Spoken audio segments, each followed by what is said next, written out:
ಸ್ನೇಹಿತರೆ, ದ್ವಾಪರ ಯುಗದಲ್ಲಿ ಪಾಂಡವರು ಮತ್ತು ಕೌರವರ ನಡುವೆ ಧರ್ಮ ಸ್ಥಾಪನೆಯ ಮಹಾಯುದ್ಧ ನಡೆಯುತ್ತದೆ.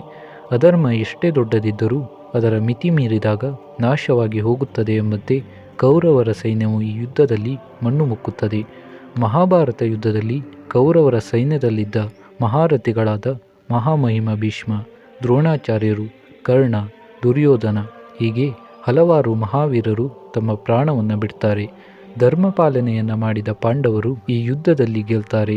ದುರ್ಯೋಧನನ ಸಾವಿನ ಸುದ್ದಿಯನ್ನು ಕೇಳಿದ ದ್ರೋಣಾಚಾರ್ಯರ ಪುತ್ರ ಅಶ್ವತ್ಥಾಮನಿಗೆ ಬಹಳ ದುಃಖವಾಗುತ್ತದೆ. ದುರ್ಯೋಧನನ ಸಾವನ್ನು ಸಹಿಸದ ಆತ ಉತ್ತರೆಯ ಗರ್ಭದಲ್ಲಿ ಹುಟ್ಟುತ್ತಿರುವ ಮಗುವಿನ ಮೇಲೆ ಬ್ರಹ್ಮಾಸ್ತ್ರ ಪ್ರಯೋಗವನ್ನು ಮಾಡಲು ಮುಂದಾಗ್ತಾನೆ.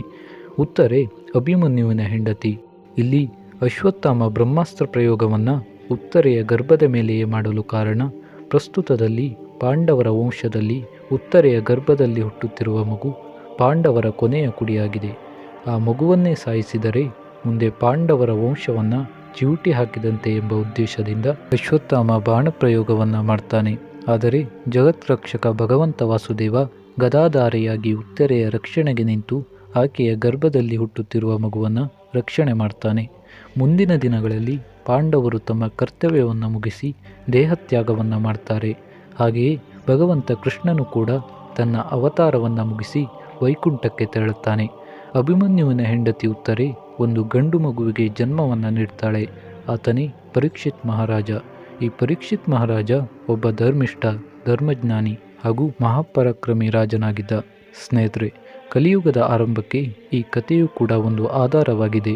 ಇದನ್ನು ಮುಂದೆ ಹೋದಂತೆ ಸವಿಸ್ತಾರವಾಗಿ ಹೇಳ್ತೇವೆ. ಅದಕ್ಕಿಂತ ಮೊದಲು ಈ ಕಲಿಪುರುಷ ಯಾರು ಹಾಗೂ ಈ ಕಲಿಪುರುಷ ಈ ಕಲಿಯುಗವನ್ನು ಹೇಗೆ ಆಕ್ರಮಿಸಿಕೊಂಡ, ಇವೆಲ್ಲದರ ಬಗ್ಗೆ ಇವತ್ತಿನ ವಿಡಿಯೋದಲ್ಲಿ ಹೇಳ್ತೀವಿ ಅಂತ ಹೇಳ್ತಾ ಇವತ್ತಿನ ಕಥೆಯನ್ನು ಶುರು ಮಾಡ್ತಿದ್ದೀವಿ.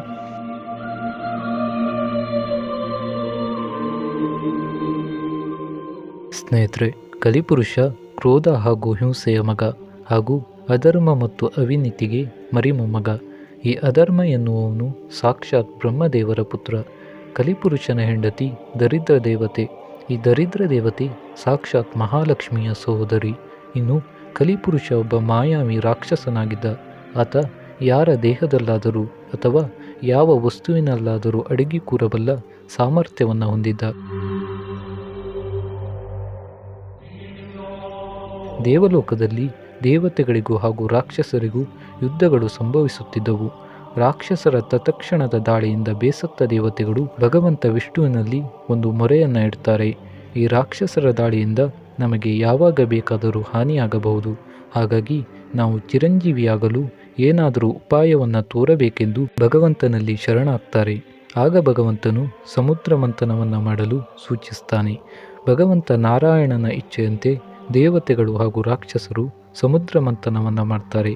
ಈ ಮಂಥನದಲ್ಲಿ ಧನ್ವಂತರಿ ರೂಪದ ಭಗವಂತ ಅಮೃತವನ್ನು ಹಿಡಿದು ಬರ್ತಾರೆ.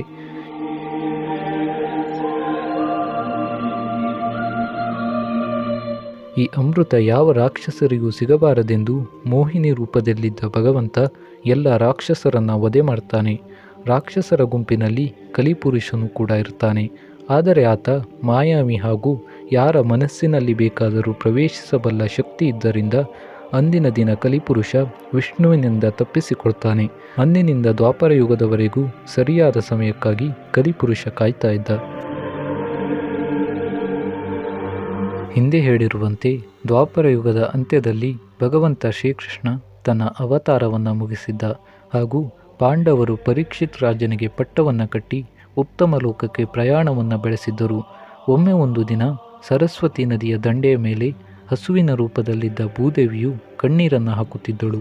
ಅಲ್ಲಿಗೆ ಧರ್ಮದ ರೂಪದಲ್ಲಿದ್ದ ಎತ್ತು ಬರುತ್ತದೆ ಹಾಗೂ ಈ ಕಣ್ಣೀರಿಗೆ ಕಾರಣವೇನೆಂದು ಧರ್ಮರೂಪಿಯಾದ ಎತ್ತು ಕೇಳುತ್ತದೆ. ಆಗ ಹಸುವು ಶ್ರೀಕೃಷ್ಣ ಪರಮಾತ್ಮ ಎಲ್ಲಿಯವರೆಗೆ ಇದ್ದನೋ ಅಲ್ಲಿಯವರೆಗೆ ನಾವೆಲ್ಲ ಸಂತೋಷವಾಗಿ ಇದ್ದೆವು.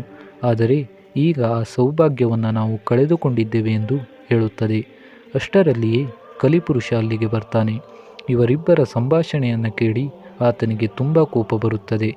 ಇದರಿಂದ ಆತ ಅವರಿಬ್ಬರಿಗೂ ಹಿಂಸಿಸಲು ಮುಂದಾಗ್ತಾನೆ. ಅದೇ ಸಮಯದಲ್ಲಿ ಪರೀಕ್ಷಿತ್ ಮಹಾರಾಜ ತನ್ನ ರಥದಲ್ಲಿ ಬರುತ್ತಿದ್ದ. ಕಲಿಪುರುಷನನ್ನು ನೋಡಿದ ಪರೀಕ್ಷಿತ್ ತಕ್ಷಣವೇ ತನ್ನ ರಥದಿಂದ ಕೆಳಕ್ಕೆ ಇಳಿತಾನೆ. ಕಲಿಪುರುಷ ಹಸು ಮತ್ತು ಎತ್ತಿನ ರೂಪದಲ್ಲಿರುವ ಧರ್ಮ ಹಾಗೂ ಭೂದೇವಿಗೆ ಹಿಂಸೆ ನೀಡುತ್ತಿರುವುದು ಆತನಿಗೆ ಕಂಡುಬರುತ್ತದೆ. ಇದನ್ನು ನೋಡಿದ ಪರೀಕ್ಷಿತ್ ತಕ್ಷಣವೇ ಕಲಿಪುರುಷನ ಮೇಲೆ ದಾಳಿ ಮಾಡಿ ಆತನನ್ನು ಕೊಲ್ಲಲು ಮುಂದಾಗ್ತಾನೆ. ಪರೀಕ್ಷಿತ್ ಮಹಾರಾಜನ ಪರಾಕ್ರಮವನ್ನು ನೋಡಿದ ಕಲಿಪುರುಷ ಕ್ಷಮೆಯನ್ನು ಯಾಚಿಸಿ ತನಗೆ ಇರಲು ಕೆಲವು ಸ್ಥಳಗಳನ್ನು ಕರುಣಿಸಬೇಕೆಂದು ಕೇಳಿಕೊಳ್ತಾನೆ. ಆಗ ಪರೀಕ್ಷಿತ್ ರಾಜ ಎಲ್ಲಿ ಅಧರ್ಮ, ಜೂಜಾಟ, ಮದ್ಯಪಾನ ಹಾಗೂ ಸ್ತ್ರೀ ವ್ಯಾಮೋಹವಿರುತ್ತದೆಯೋ ಅಲ್ಲಿ ನಿನಗೆ ಮುಖ್ಯ ಸ್ಥಾನ ಎಂದು ಹೇಳ್ತಾನೆ. ಆಗ ಕಲಿಪುರುಷ ಇವು ನಾಲ್ಕನ್ನು ಬಿಟ್ಟು ಇನ್ನೂ ಒಂದು ಸ್ಥಳವನ್ನು ನೀಡಬೇಕೆಂದು ಪರೀಕ್ಷಿತ್ ಮಹಾರಾಜನ ಬಳಿ ಬೇಡಿಕೊಳ್ತಾನೆ. ಆನಂತರ ಪರೀಕ್ಷಿತ್ ಚಿನ್ನವನ್ನು ತೋರಿಸಿ 4 ಸ್ಥಳಗಳನ್ನು ಬಿಟ್ಟು ನೀನು ಈ ಚಿನ್ನದಲ್ಲಿಯೂ ಇರಬಹುದೆಂದು ಹೇಳ್ತಾನೆ. ಇದಾದ ನಂತರವೇ ತಕ್ಷಣ ಮಾಯವಾದ ಕಲಿಪುರುಷ ನೇರವಾಗಿ ಪರೀಕ್ಷಿತ್ ತಲೆಯ ಮೇಲಿದ್ದ ಚಿನ್ನದ ಕಿರೀಟದ ಮೇಲೆ ಬಂದು ಕುಳಿತುಕೊಳ್ತಾನೆ. ಇದಾದ ಕೆಲವು ದಿನಗಳ ನಂತರ ಪರೀಕ್ಷಿತ್ ಮಹಾರಾಜ ಕಾಡಿನಲ್ಲಿ ಸಂಚಾರ ಮಾಡುವಾಗ ಆತನಿಗೆ ತುಂಬ ಬಾಯಾರಿಕೆ ಆಗುತ್ತದೆ. ನಂತರ ಅಲ್ಲೇ ಸಮೀಪದಲ್ಲಿದ್ದ ಒಂದು ಆಶ್ರಮಕ್ಕೆ ಪರೀಕ್ಷಿತ್ ಬರ್ತಾನೆ. ಅಲ್ಲಿ ಒಬ್ಬ ಮುನಿ ಧ್ಯಾನವನ್ನು ಮಾಡ್ತಾ ಕುಳಿತಿರ್ತಾನೆ. ಪರೀಕ್ಷಿತ್ ಆ ಮುನಿಯ ಬಳಿ ಕುಡಿಯಲು ನೀರನ್ನು ಕೇಳ್ತಾನೆ. ಆದರೆ ಆ ಮುನಿ ಧ್ಯಾನ ಮಗ್ನನಾದ್ದರಿಂದ ಆತನಿಗೆ ಪರೀಕ್ಷಿತ್ ಮಹಾರಾಜ ಬಂದಿರುವುದು ತಿಳಿಯುವುದೇ ಇಲ್ಲ. ಇದರಿಂದ ತುಂಬ ಕೋಪಗೊಂಡ ಪರೀಕ್ಷಿತ್ ಮಹಾರಾಜ ಪಕ್ಕದಲ್ಲೇ ಸತ್ತು ಬಿದ್ದಿದ್ದ ಒಂದು ಹಾವನ್ನು ಆ ಮುನಿಯ ಮೇಲೆ ಹಾಕ್ತಾನೆ. ಈ ವಿಚಾರ ಆ ಮುನಿಯ ಮಗನಾದ ಶೃಂಗಿ ಎನ್ನುವಾತನಿಗೆ ತಿಳಿಯುತ್ತದೆ. ತಂದೆಗೆ ಒಬ್ಬ ವ್ಯಕ್ತಿ ಅಪಮಾನ ಮಾಡಿದ್ದಾನೆ ಎಂಬ ಕಾರಣಕ್ಕೆ ಶೃಂಗಿ ಪರೀಕ್ಷಿತ್ ಮಹಾರಾಜನಿಗೆ ಒಂದು ಶಾಪವನ್ನು ಕೊಡ್ತಾನೆ. ಇಂದಿನಿಂದ 7ನೇ ದಿನಕ್ಕೆ ದಕ್ಷಕ ಎಂಬ ಹಾವಿನಿಂದ ನೀನು ಸಾವನ್ನಪ್ಪುತ್ತೀಯಾ ಎಂದು ಆತ ಶಾಪವನ್ನು ಕೊಡ್ತಾನೆ.